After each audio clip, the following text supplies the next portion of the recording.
Good morning, Jintana.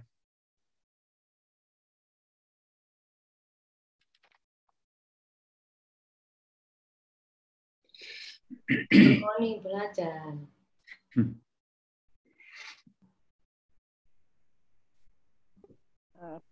Ajahn Pavaro, I will now request for a Dhamma talk. Yeah? By the way, is my volume up? Is it okay for everyone? Yeah. Yes. Okay, everyone, this volume. All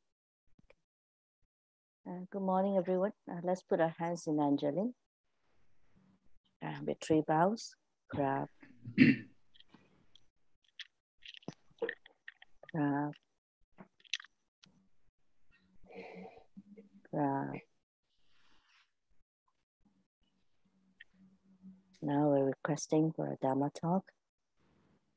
Brahma Chaloka Dipati Sahampati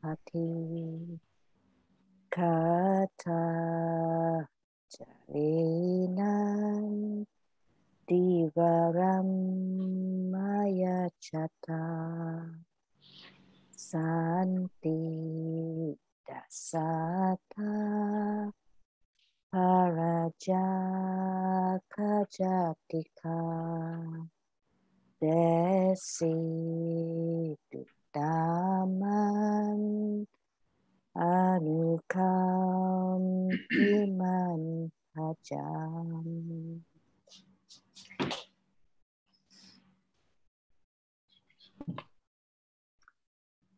Namo tassa bhagavato arahato samma sambuddhassa. Namo tassa bhagavato arahato samma sambuddhassa.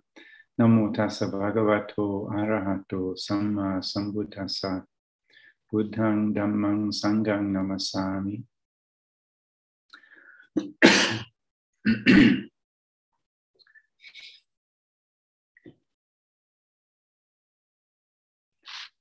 I guess I normally would have said a little bit more during meditation as by way of a guided meditation, but I had been meditating for the hour, most of the hour before we met, so my mind was already fairly quiet.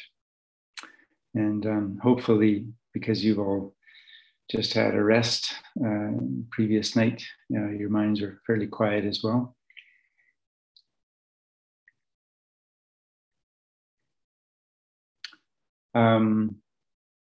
Some of you, I guess I kind of pass along a bit of news from time to time to a few of you, and you might know, some of you will know that just, I guess, a couple of weeks ago, I spent about 6 days with some old friends in a place called St. Catharines, which is about, 25 minutes from Niagara Falls. So on the last day there, we went to Niagara Falls, which is the second time I've seen it in this life. So that was interesting, but far more interesting was the fact that it was my first time away from the monastery for almost 2 years since I've been here, other than quick trips into town, and only in 2 years, maybe a half a dozen times to go to the tool store or the lumber store.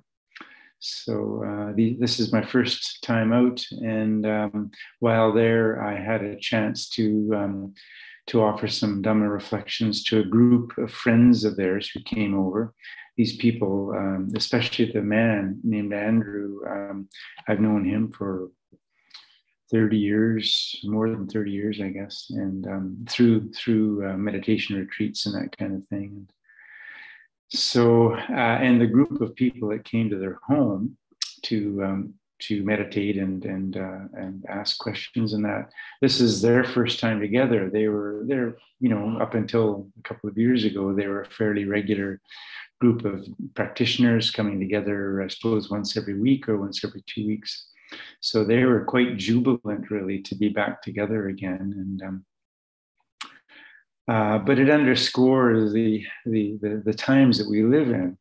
Now, it turns out that tomorrow I've been asked to give some reflections to another group.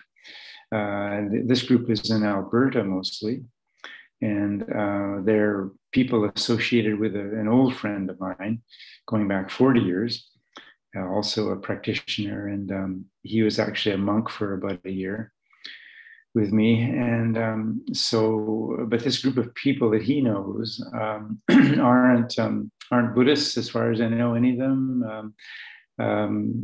Maybe most of them haven't even meditated. I don't really know. So it's a very interesting and kind of lively challenge to for me to put my mind into what I hope is a helpful space in order to give some useful guidance and suggestions to them. So, and for me, that means, for one thing, not relying on the language of Dhamma in a particular way, that is, using the word Dhamma, maybe, and using the word and speaking much about the Buddha and speaking about Vipassana and the Khandhas, and so having to abstract all of these kind of technical terms out of what I have to say, and it goes deeper than that too. It means using language in a way which is readily accessible, understandable to whoever. And then trying to, in my mind, of course, I've got layers, some deeper layers, some not so deep, but just layers of meaning, which I hope are somehow being embedded in the language that I'm using, in the guidance I'm offering, in the images and so forth that I'm calling forth. So that's quite interesting to me, because the feedback that they give won't be, oh, that was one of the best Dhamma talks I've heard in at least a week. It won't be like that.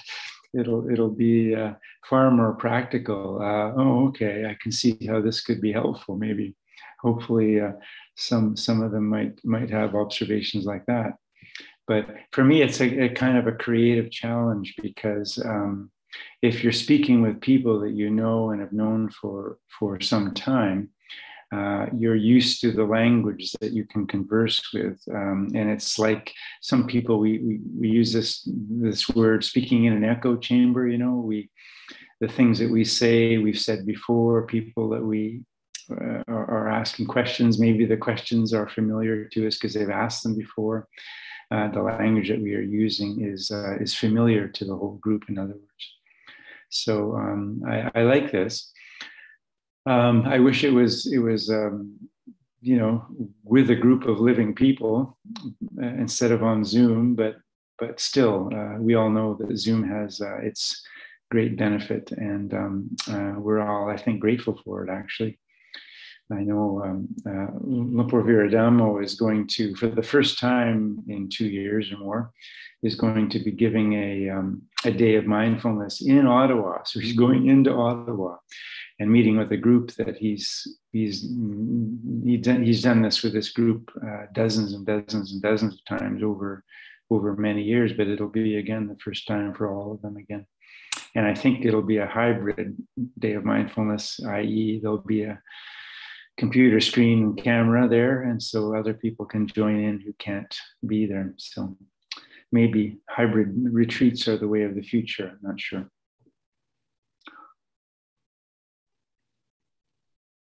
But it occurs to me to I'm looking over a list of words that I've been kind of just coming to mind, and in a way to I should say the group that I'll be speaking with tomorrow, I guess you'd say they're part of a kind of research group that this friend of mine has been cultivating for maybe a year or so, and what it is they're researching, it might be of a more political nature, basically. So it isn't at all a kind of spiritual group per se, but he just put out the call and said that he knew this monk, and that we'd been friends for a long time, and he realized that some of the people who are part of this research group would be interested in exploring spiritual themes as a way of engaging in their life in a different kind of way, not so heady and so forth. But because of the nature of their involvement with this group of people, I thought I would just kind of list a bunch of words, basically. And I mean, I often think of Lumpur Viradamo's interest in craft. I'm sure you've heard him talk about that before, how involvement in something, sewing, he does a lot of weaving. And of course, he and I work in the wood shop every day and building different things. But you could call to mind your gardening experience, for instance, or maybe even the craft of driving safely, well, effectively, and so forth. I mean, any kind of washing dishes, you know, there's a craft. There can be a beauty to washing dishes, actually. So whatever it is that we're engaged in, it involves some tools, some special environment, some tools, you know, we need a sink and hot water, you know, and a place to let things drip and so forth, if it's about washing dishes. And I need a group of chisels and planes and a table saw and things like that. So whatever the environment, we have a kind of a set of things that we need. And it occurs to me that words are also like tools, because we use them in particular ways. We can use them very skillfully, and we can use them not very skillfully. They can be very crude, violent, or unkind in their application. They can be extremely kind and loving and healing in their application. And we've all, I know, experienced these things, and we put these observations about words, language, into effect, I know, throughout our lives. So we are linguistic creatures. I'm going to assume that all or almost all of the thoughts that go through your mind are linguistic. They take the form of words, and all the more reason, I think, to be to sometimes give some attention to developing more skill around language in the way we speak to ourselves, let alone how we speak to and with others.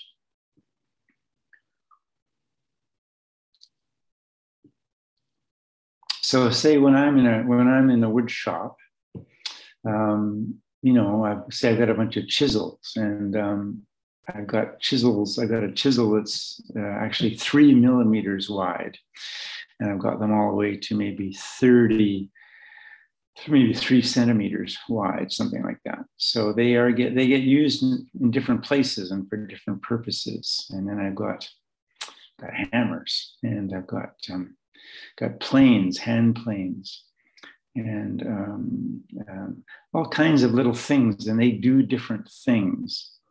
And in order to do one thing, I pick up a particular tool. And if I'm lucky, I have enough tools that I can do various things. So when I'm refining this joint or doing this or that or the next thing, I've got a tool that comes to hand and is applicable, is useful for a particular purpose.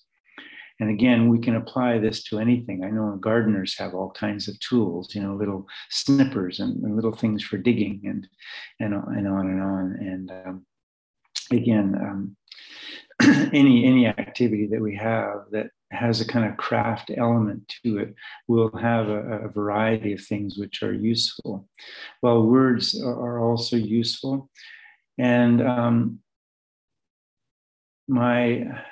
I'll just read some words here. I'll just read some words. And these just sort of came to me, you know, randomly, basically. Anger, frustration, confusion,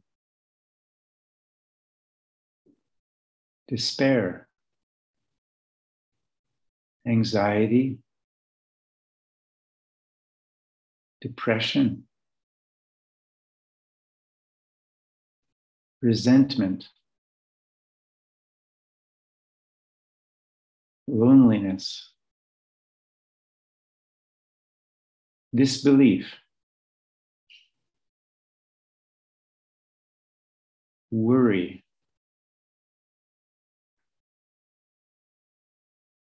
disorientation, fear, powerlessness.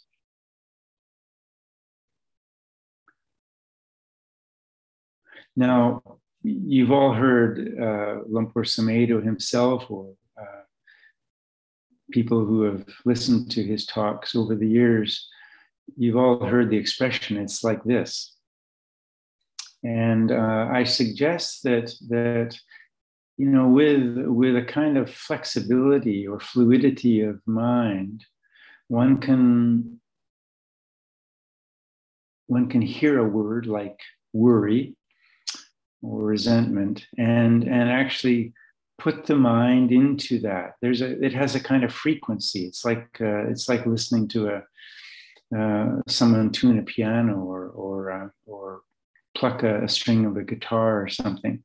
It has a frequency. It resonates in a certain kind of way. And who among us have never felt powerless in some circumstance or resentful? So when I go through a list like that, it isn't that I want to become anxious or resentful, that I want to kind of feed that and become, fall into that state again. But part of me, it's a kind of exercise, just to touch a kind of frequency. What's it like to be angry? What's that like? Of course, we've all felt these things, I suggest. I mean, you can tell me after, and when you have some questions, maybe if any of those words you've never felt lonely. I expect everyone has, and we could have a much longer list, of course. And part of my reason for coming up with a list like that for this group I have in mind tomorrow is that part of what they're dealing with, I think, and part of the reason that they've decided to click the button and join this group for the day anyway, is that they're interested in as I've said earlier, discovering ways of responding to not just tuning into the frequency of loneliness, but maybe having experienced loneliness and recognize they're in a lonely and depressed state, maybe for weeks on end. And what can they do about that? And often, just as Lumpur Sumedho says, it's like this. Very often, I would suggest the way this whole thing begins, the way negative, difficult states of mind begin to be turned around, is we recognize them, we name them. Oh, that's what it is. I've been depressed for the last 2 weeks, where I've had this underlying sense of resentment all day. And it's the first time I've been honest with what it is, or I've been clear about what I've been afflicted by, for instance.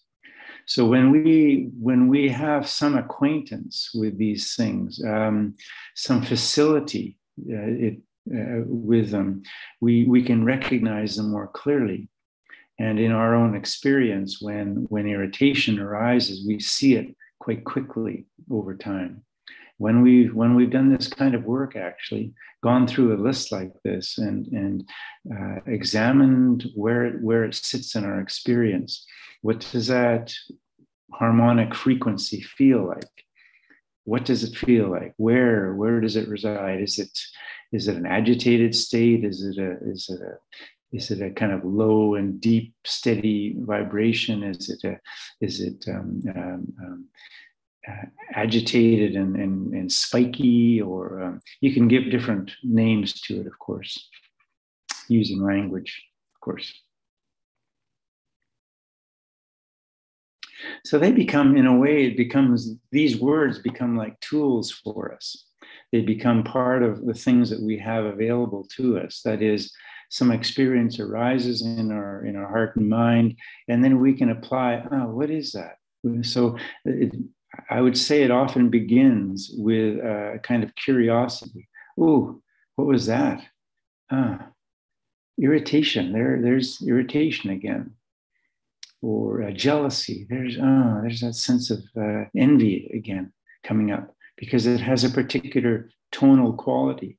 And if we become skillful, that is, if we exercise mindfulness and we do this regularly with our negative states, the proper word, you might say, but just the recognition happens more and more quickly. Mindfulness of what it is, where it is, how it is, what it feels like.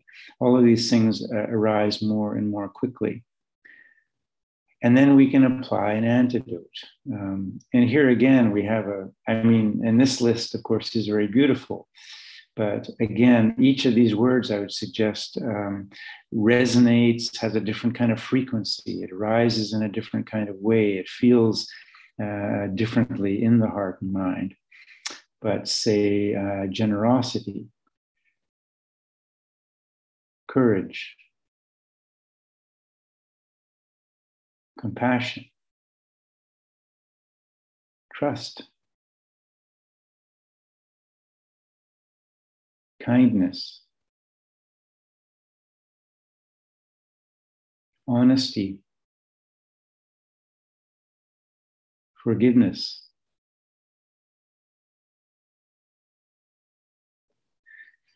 So that list could be much, much longer. And for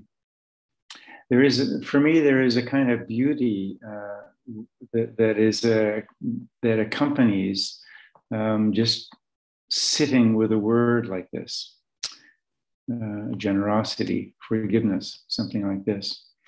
You maybe have heard me say before, but something I think as Buddhists we could pay more attention to. Although I think we use this faculty anyway, although it isn't called a faculty as far as I know, but imagination, I think, has a distinct role in practice. Imagination. And how I would see it applying in this case is just, the word trust. So using the imagination, how, under what circumstance would trust really arise? Would it be appropriate in some circumstance? What would it feel like? What kinds of words, what kind of experience or response would arise naturally from a moment, a period of trust? Trust in what? So there are questions that we can ask, and there is, I think, an imaginative element too.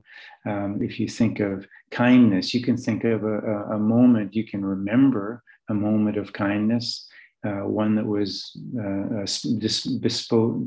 bestowed upon you, or some kind act that you responded to a friend with, for instance.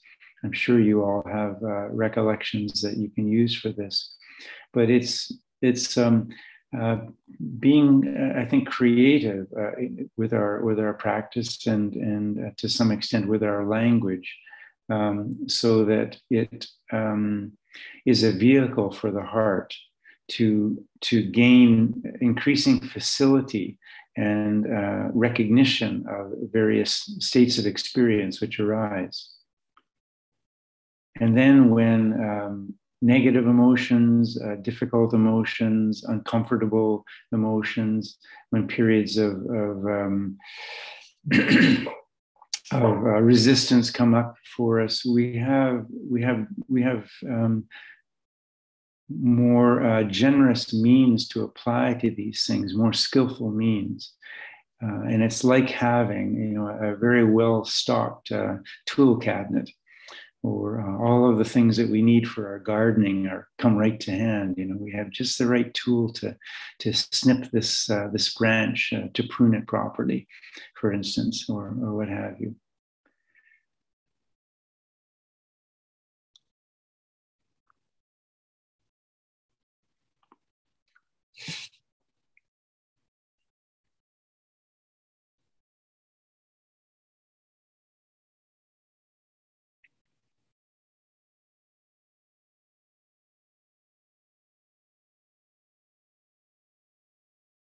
I don't know. As Lumpur Cha said somewhere, we all need to find our own. We realize that Buddhism offers a huge array of teachings, and therefore of particular practices which work to lead further towards awakening and liberation of the heart. But as Lumpur Cha says, we all need to find our own practice and then persevere. So obviously, when the use of language, as I'm proposing here, comes to my mind, it's because it's worked for me over the years. But it may not really appeal to you, and that's quite all right. Yeah, that's quite all right. But the challenge that we have as practitioners is to investigate Dhamma in various ways, through the silence of our practice, through reading and listening, engaging in conversation and so forth, but to investigate Dhamma in a broad variety of ways in order to not just find ways of engaging in practice which resonate with us, but then actually putting them into practice regularly and a lot, investigating them, respecting them enough to use them regularly, and therefore put them through a test. Yeah, it's like you've got the elements you need, and now you're in the laboratory, and now you're applying the Bunsen burner to it, and then you're putting in the fridge. How does it act under various temperature? How does it act when it's frozen? How does it act when it's diluted as a solution? How does it act? So we're putting some stressors, almost you could say, on the practice to see how these practices, these forms of practice that we're developing, how they respond to our particular predicaments, our particular challenges, our particular forms or formations of suffering that we bring into the world and are trying to contend skillfully with. So I'll just offer these reflections for your consideration, and if you have any questions, I'll be happy to respond.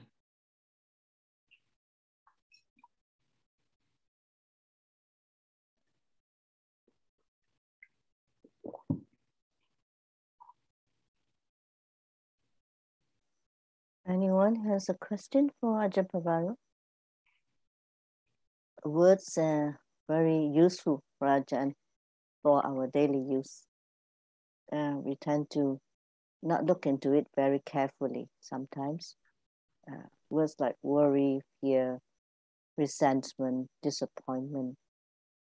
Sometimes it's good to really just reflect on the word itself and how it takes you to a different level of a worry or a resentment. I think I can relate to that a little bit.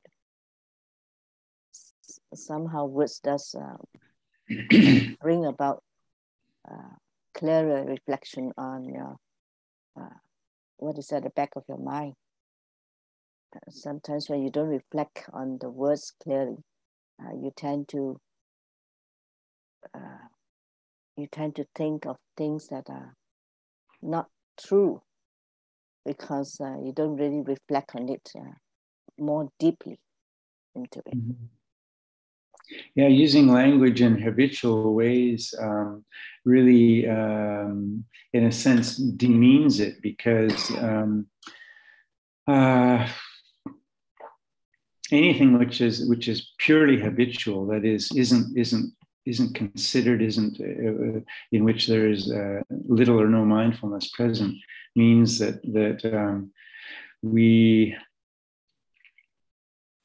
we're missing the opportunity to be clear about the nature of experience and to speak in very habitual ways.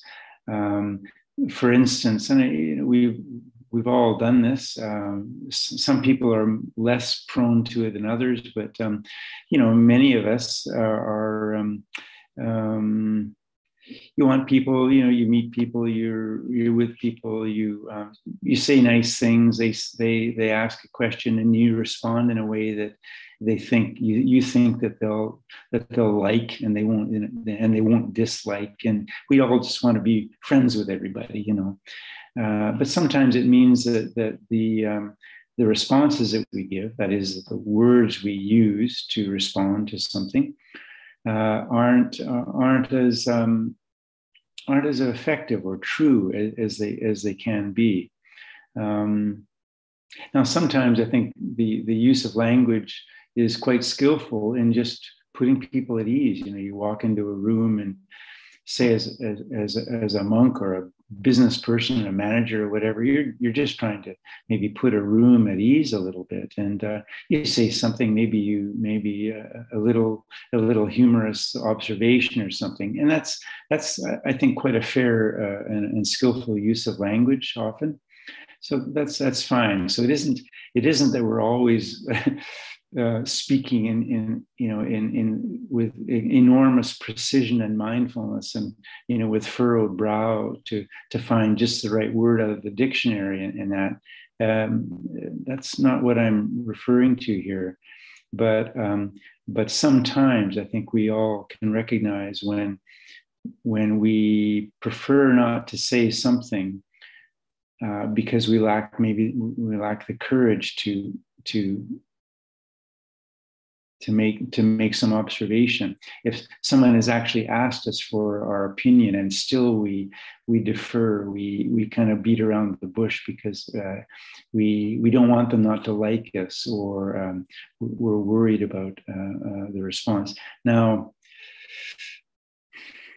the Buddha, of course, had many beautiful things to say about right speech, that it be, of course, truthful, yes, but also that it be timely, and that it be spoken with a mind of loving, a heart of loving kindness, for example.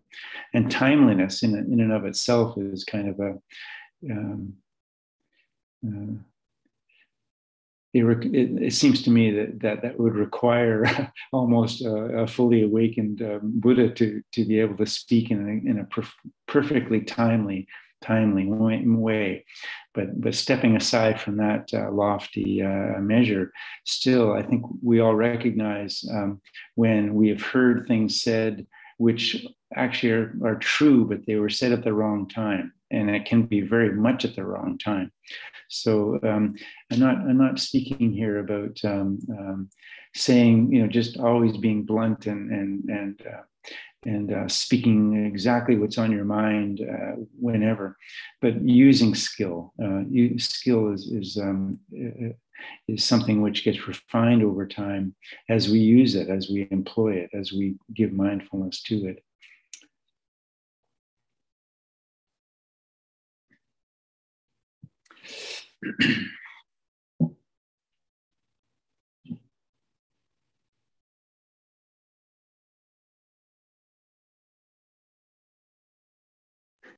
Can I ask a question? Yeah, please. Yes, please, Michael.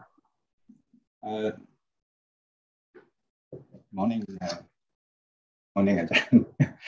Actually, I was in fact, when you were talking about words, it just resonate very well, because the other day, Ajahn Sona was talking about the word choice.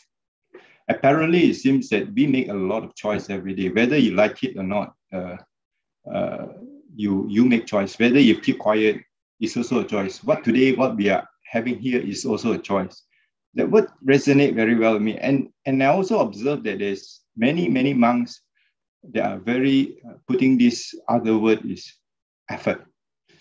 So much has been and I try to combine all these words together with effort, choice, skillfulness, endurance, patience, and all these are words that you always often hear. And my question here is, how do we, sometimes all these words comes, but we always never find the kind of the inner kind of energy that we use these words to change ourselves and to transform. And many of us don't do that.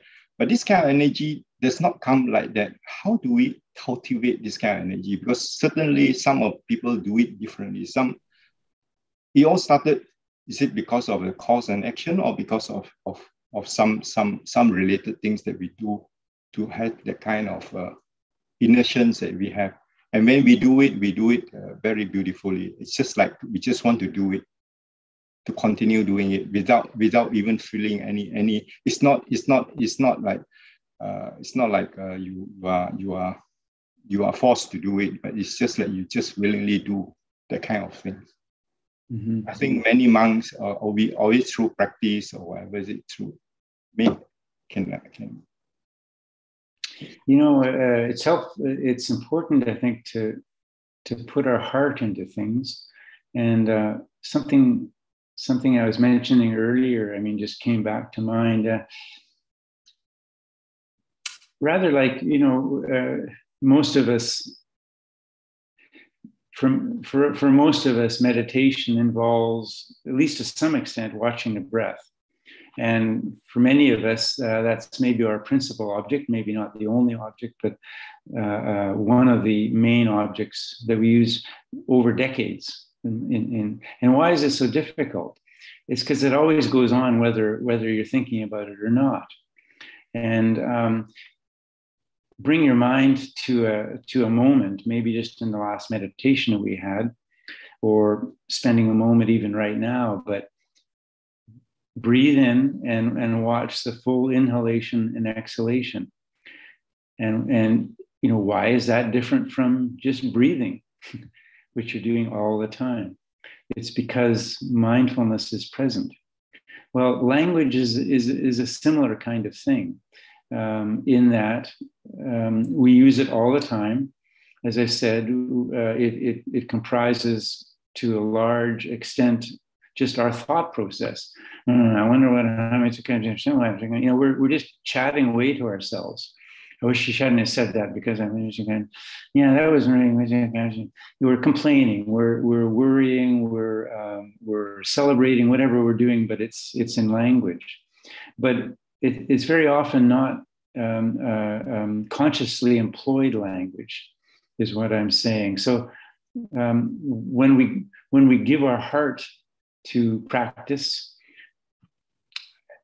what other words do we have? But when we're mindful of breathing, when we're mindful of using language, that's the word we have. But because that expression itself is so often used, and our kind of habitual mind hears it, it may just pass right through. As, being mindful of, oh, language, words, words, wow, words, wow, that happens so easily.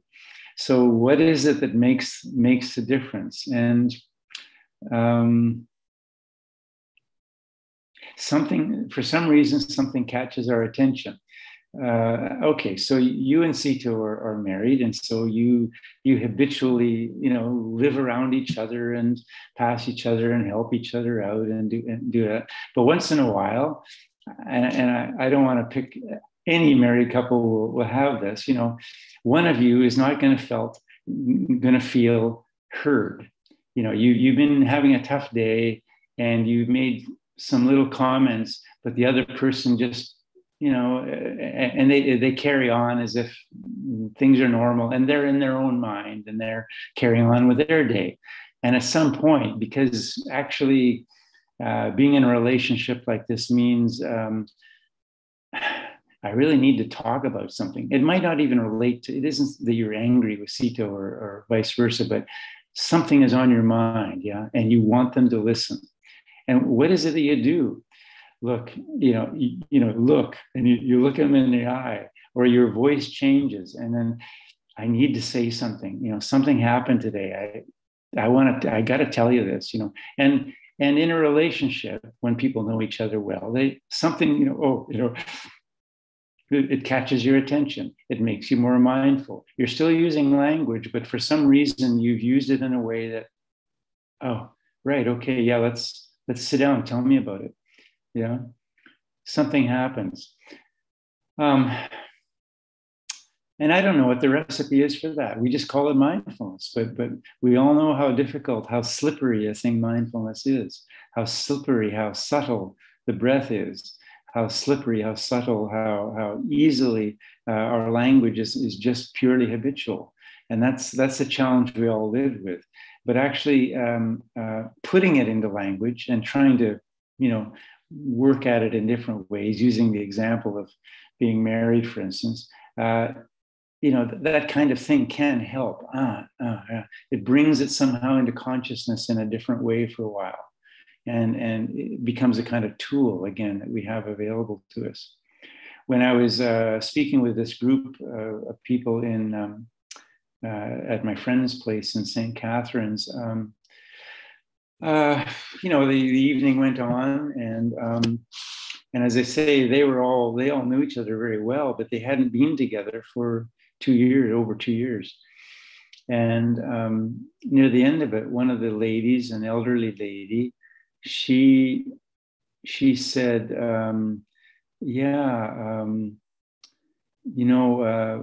last summer I had a stroke, and so I've been dealing with various things since that time. And it had to do with panic, kind of fear. She'll just wake up in the middle of the night and she'll have fear. Okay, so she started relaying this. Well, I didn't know until, and I kind of left before everyone said goodbye to each other, because clearly they still had things to talk about, and they did enjoy one another's company for another half an hour after I left. But I didn't know until the next morning that even though all of these people knew each other very well, this is the first any of them had heard about their friend who'd had a stroke. Yeah, but why would she relate this to the group? Well, I don't know. I don't know exactly, but I would think that coming together again, meditating together again, whatever we were speaking about as a group for the couple of hours we were together. But in other words, the use of language and what it is that underlies language, where the heart resides in the words that we use, because we resonate with that. Somebody could, like if I say it's like this, you all kind of nod your head and you think of Lumpur Sumedho, but one day I'm sure you'll listen to one of Lumpur Sumedho's Dhamma talks, and he'll say resentment is like this, and then it'll just ring a bell in your mind. It'll mean something different. It'll be because he time and circumstance and the person involved and what it is that you bring to the conversation or to listening to the Dhamma talk, because it's Lumpur Sumedho and who knows what's going on, but you're bringing something different, and those same words mean something different on those occasions. Why is that? Well, it's very complicated, very complicated in a sense. It may be very, very simple, in fact. But for some reason, your mindfulness is triggered, and in other qualities, energy, all kinds of beautiful qualities of heart and mind are present in at some times and not so present at others. some things we just do in very much in a routine way, and sometimes we're very present because things all of a sudden have our attention. Just think about yourself driving. You got the radio on, you're talking with Sito in the passenger seat, and then nothing much going on, and your mind is wandering a little bit like that. And then the guy ahead of you brakes all of a sudden, and all of a sudden you're really there. And then your heart's going a little bit, and it brings you into the present. So these are just normal experiences, but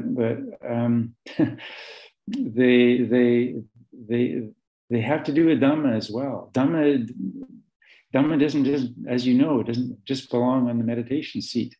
It's everything. You know, as Ajahn Soni used to say when I lived with him, you know, if your practice doesn't include whatever, driving in the car or chatting with your wife, it isn't big enough. You know, it isn't generous enough. It isn't full enough. It belongs everywhere.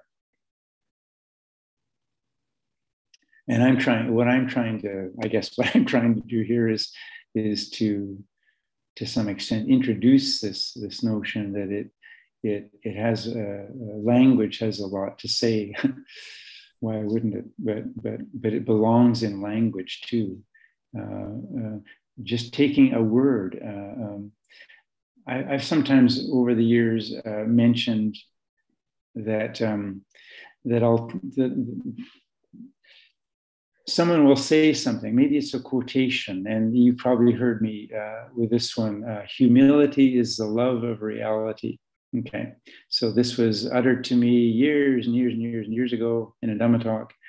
And I literally brought that to my mind several times a day for several years. Okay, so that's a phrase, okay. But I brought it to mind with a kind of question mark at the end. How does that work? And what does that mean? Because it's an interesting enough thing that it doesn't mean something necessarily exactly particular. It could mean something different on different days.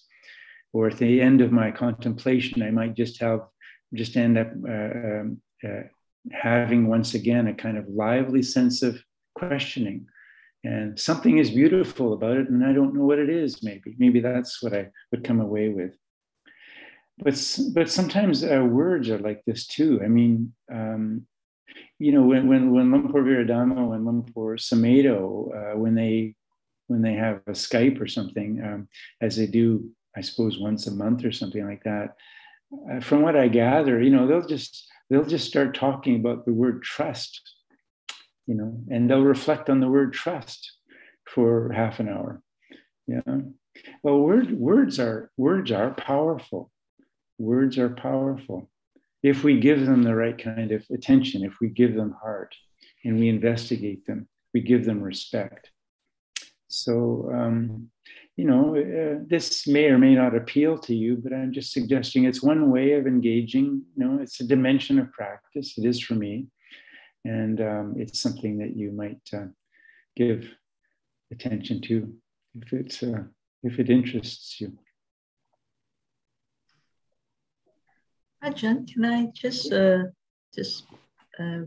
basically tell you a little bit about what I experienced when you read through the list of words initially.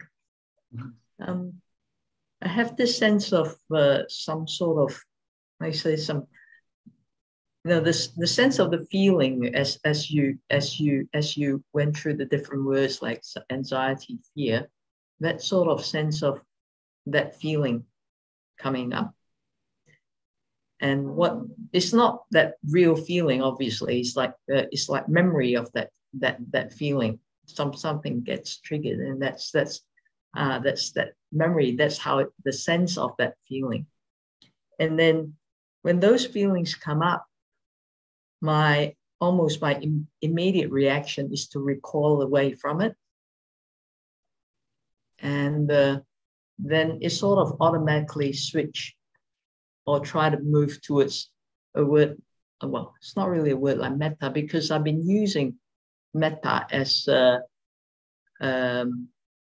when I meditate, just the word metta as go in and go out, metta. So that I find that metta sort of, you know, opens up the heart bit. So, but that I thought is interesting that when you sort of read through the initial list of words, that sense of recoiling away from it. I don't want it. That sort of I don't like it. That sort of feeling, that sense. I thought I'd just mention that. Yeah, I appreciate that. To me, that means it kind of works. Yeah. And it's difficult. It doesn't come naturally to us to investigate something which is uncomfortable. Yeah. And you know, maybe that's why I don't like yoga, because I don't want to stretch my hamstrings. You know, maybe it's a similar kind of thing.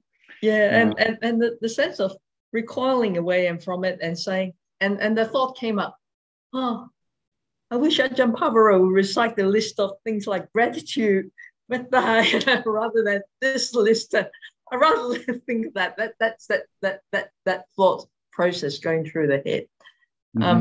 I can certainly see that sense. I don't want it, that recoiling away from that, rather than staying with that sense and saying, feeling, what does this feel like?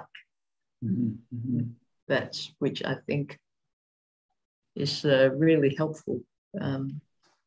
Yeah, you know, you might find it useful, and make your own list, of course, but you might find it useful to, you know, to return to that once in a while, just to see. And it isn't trying to instill, you know, yeah, that really worked. I was depressed for the rest of the day. Yeah, that really worked. Or, man, you know, resentment.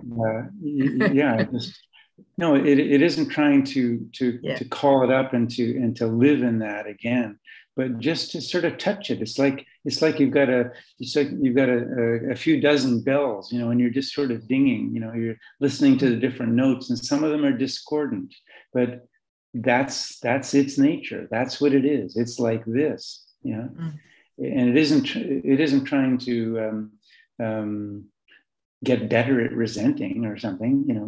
No, but that's what that sounds like, because recognizing, and to a certain degree the difficult thing is accepting it as that sense of recoil, rather than just understanding it is that I don't want it, that sort of that resistance, which is. There's I wonder whether there's a quality of respect there, you know, begrudging respect or something like that. It just, that's what you are. Okay, that's what you are. I see you now. I see you more clearly now. Okay. Because isn't it curious that sometimes we are resentful or angry about something for quite a while, you know, maybe an hour or two, maybe a couple of days, waves of resentment come up several times. We remember some conversation maybe that somebody said something we didn't like, and we didn't have a useful response, and kind of niggles away at us. So we're quite experts at doing that. But what we aren't doing at those times is simply saying, resentment is like this. I know you. I mean, that's what the Buddhists, you know, I know you, Mara. That's what you look like. You're the green one with the spiky hair, you know, or whatever. Yeah.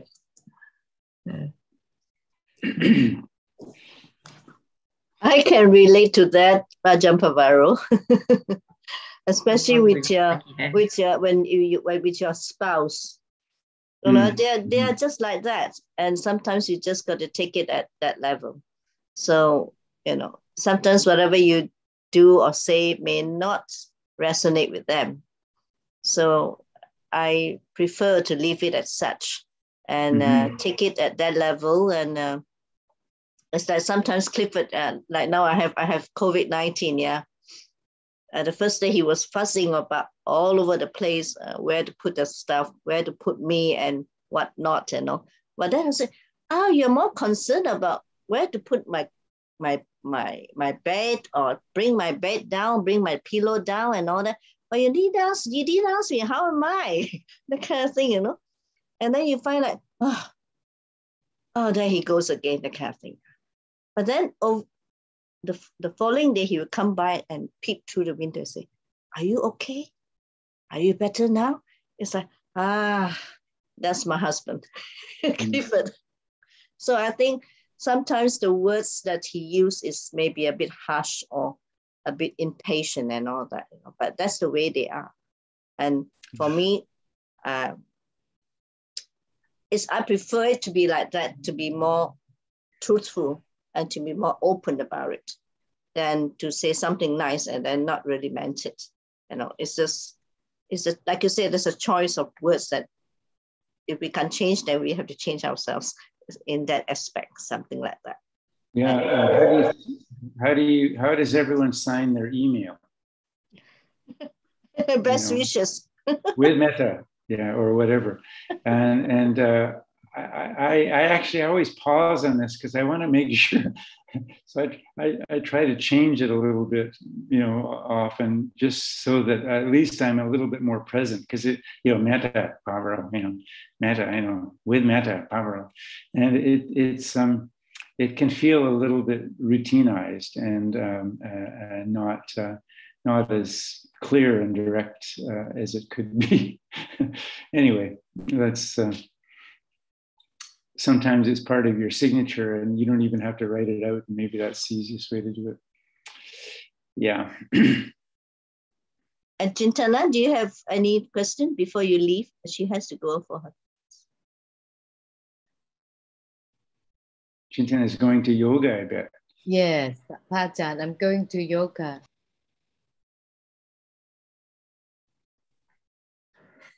I just remember Ajahn saying something about yoga.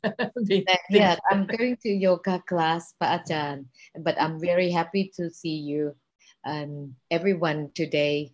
And Tri Joyce, I hope you recover soon, and we will see you soon in Thailand. And I would like to dedicate my merit from India trip, which is very hot, 44 degrees Celsius. Like, I never took a shower 4 times a day like that. Sweat, like work very hard, like work for 1 year. But it's very good, Ajahn. It's very good, like, practice my patience and my Kanti Parami. Ajahn Ajalo said that. Yeah, you're an example for all of us practitioners, you know, putting up with that and making your best efforts in a difficult situation. So sadhu. Very difficult. And even I have my personal fan, and the fan has very hot wind, like it even worse. Sweat a lot, and the wind come out very warm and too hot. And the last day, I would like to share the experience that Ajahn want to say goodbye. That is his normal practice, and he walked three rounds for the bigger round with bare feet, and with the granite floor. It's super hot. Yeah, like you. I don't know how Ajahn Ajalo can do that, but I walk with my shoes for 2 rounds, but I didn't realize that he walked with bare feet. And the last round, I saw him walk with bare feet, and I said, "Oh, I should do like Ajahn." So then I took off my shoes, and then I can feel like sati come with the bare feet. If you have shoes, when you walk, you just know that you touch the floor. But when you walk with bare feet, it has more sati. The stronger sati come with the hot feet and there. Well, it helps that he goes Bindabat every morning, and Yes. at least part of the Bindabat, he's got his bare feet, so he's got a little more callus in his feet. So Yes, and it made me realize that sometimes people, when we are in their happy situation, we don't feel their sati. mm-hmm. And when we are in the painful and suffer or something, the sati comes stronger than normal, like this case. Yeah. That's what I got and would like to share to our Dhamma friends here. Yeah. Yeah, we complain, you know, we complain about pain and suffering and frustrations and that, but actually, if I don't think any of us would be inclined to become more wise in life if things were always easy. I mean, we're kind of built like that. It seems that we need some kind of resistance. It's like matter, you know, gravity and the things that we're surrounded with. But we need this kind of resistance to work with and work against. Otherwise, if we don't learn very much. And the skill involved is always being mindful of this and therefore not requiring of life that things get really difficult before we actually start to pay attention. But if we're paying a lot of attention, even when things are easy and fairly pleasant, then that skill carries us everywhere. As is often said, if you look after mindfulness, mindfulness looks after you. Yes. And Patan, because sometimes when we try to practice and be mindful in the working session, sometimes it's very difficult. The mindfulness come after because we have to deal with the unexpected situations and the people around that we have to handle. And the more people we see in life, the more difficult of the mindfulness I feel. Like today I meet so many people, and like in the last session of my life to exit my business, so, but like this is the peak of the working that I need to prepare and prepare everything ready in place and the system there in order to replace myself. So that's, I feel like I need to practice harder. And every day is my practice. Yeah, good. That's why I chant more and more with Itipiso, and I continue to chant another 84,000 times. Yeah, sadhu. Another 1 or 2 years. So what I learned from all ajahns that give me the lesson, and I would like to say that it made me become. It's not that good as I want to be, but it's better than in the past than before. So shift from when we practice, we will never be in the same old page. So we move from that one, but not in the fast track as I want. So slow track. And I hope that another 2-3 years, I can speed up and be more peaceful. Like everyone here, that you have more time, like Sito and Michael, that you have retirement time, and Joyce. So I hope that I can make it to practice more.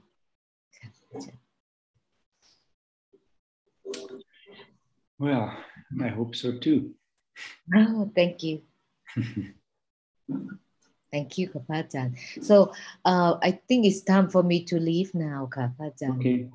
Thank Okay. you very much. Sadhu. Thank you. Okay. Take good care. Thank you, Kapajan. Joy, take good care. Bye See you bye. in Thailand, Jintana. I'll see you soon. On the 2nd, we will go to Anantakili together. Thank great. you. คุณวิกเตอร์ไปด้วยไหมคะ ดีครับ พระอาจารย์ birthday กำลังวางแผนอยู่ครับ we will go with Joyce and G1 and JC ครับเดินทางปลอดภัยครับ สวัสดีค่ะ Leg. See you. บ๊ายบาย Bye-bye. Bye. Anyone else who have any question for Ajahn Pavaro?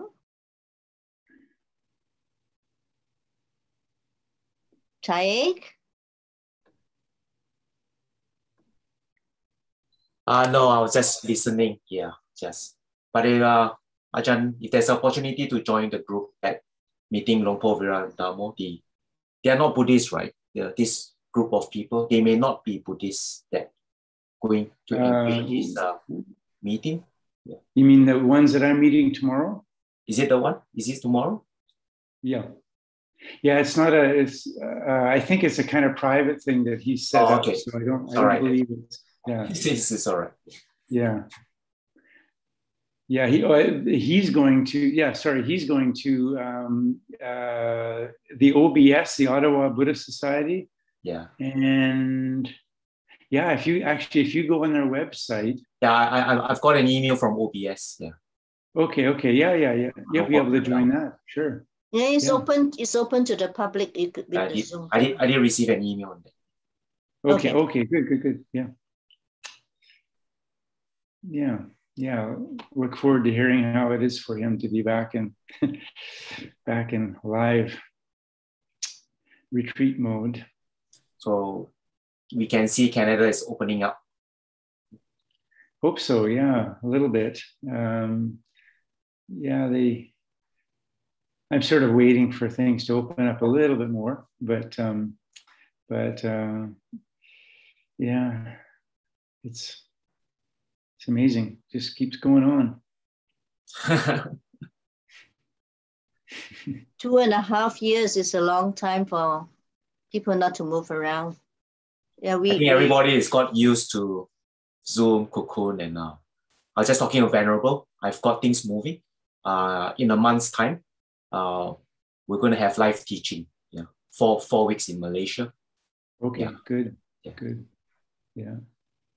Yeah, that's good. It's important for people, I think, to get back together. And we hope to see you in Malaysia soon. Done. We got to set the date since you mentioned, Joyce. Yeah. Lumpur will be away actually for 2 months this year, longer than he had anticipated originally. But he's going to accompany Venerable Amarasiri, who is going to stay with his brother in Singapore for a while, and then Amarasiri will go to Chennai, and Lumpur will, at the tail end of his travels, will go to Chennai, and then they'll both fly back. So he's going to stay a little bit longer. I think you'll get to see Lumpur Viradamo in Malaysia and Thailand, and he'll be in Singapore too, I believe, for a short time. So that'll be very nice. And I've been actually not even thinking about traveling for quite a while, just because of restrictions around vaccination status and having to get tested. Even a simple thing like the PCR test.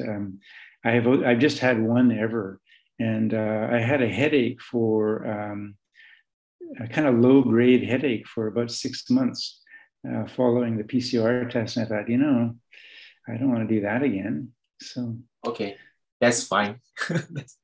That's fine. Yeah. So anyway, we'll see. As I told Joyce, maybe in September or October, I'll at least see what kinds of requirements are in place and see about possibilities then. But it would be lovely to see many of you in person finally again. Okay. One has to leave too. Okay. I have to leave too, yeah. Ajahn Pavaro, pay my respects. Thank you. Okay, one. Nice to see you again. Same here. Have a See you great soon. time in Nandagiri. Yeah. I will. And I'll edit this video. Okay. Right. Thank you. Is Anyone anyone else going up for Ajahn Achalo's birthday? Well, Chai is not going. I know that. Okay. Yeah. Yeah. I'm He'll not have invited by my government. Yeah, he'll have lots of people there, I think. So Apparently, it seems that if I get a letter from a doctor that says I'm COVID-19 positive, I can travel quite freely anywhere. Yeah, I'm not How quite many days sure. are you, Joyce? How many days are you down with COVID? Today is my 4th day, I think. Okay. But I had it. I'm okay, except the 2nd day was pretty bad with the high fever. But then it kind of broke in the early morning. So I think it should be all right. Just the cough, the persistent cough. yeah, I had that too shortly after returning from this visit, and most of I guess everyone here actually ended up with getting positive, and so but it was like all my life, once in a while I've gotten sick. This is the first time in, I don't know, 5 or 6 years, and it was just like being sick. Had a fever for about 10 hours, and it broke in the middle of the night, and then I had a sore throat for a few days. And so Ajahn Pavaro, did you go for a test to determine whether you had COVID-19? Well, it's funny. I took a test when I got back because everybody seemed to be testing positive. They wanted to know our status, and I took one of the salival tests, and at that time I was negative. But maybe 2 days later, then actually the day that I met with, I was with that call with Michael and Cito and folks from here. I was already starting to feel a little bit heated, feverish, and then I had a Dhamma talk to give to the OBS because Lumpur, his throat wasn't in good shape, and so he asked me to take that. And then it turns out I was pretty hot. I was pretty flushed and pretty hot by that time, and it was over by about 10 at night, I suppose. And so that night was really hot. But yeah, it broke at maybe 2 in the morning, and then I dragged around for a few days and had a sore throat, but yeah, it was just like being sick, basically. So I don't know whether that was COVID. I assume it was, but I don't know. We assume. To be honest, I don't really care. You are fine now, Ajahn. It's just like being sick, yeah. So. But if you have a letter to say that you have COVID-19, probably you can travel. I hope so, yeah. But I don't know. Right. Yeah. Thank you for the Dhamma talk on how to use the language and the words. I think it's a good reflection for everybody. Yeah, great. Yeah. It's been good to see you all, and it's getting on to 10 here, so maybe I should head back to my kuti. Okay. It's nice to see everyone. It's very, very casual, and I enjoy that. But also, we got some nice meditation in it as well, and some Dhamma reflection. So.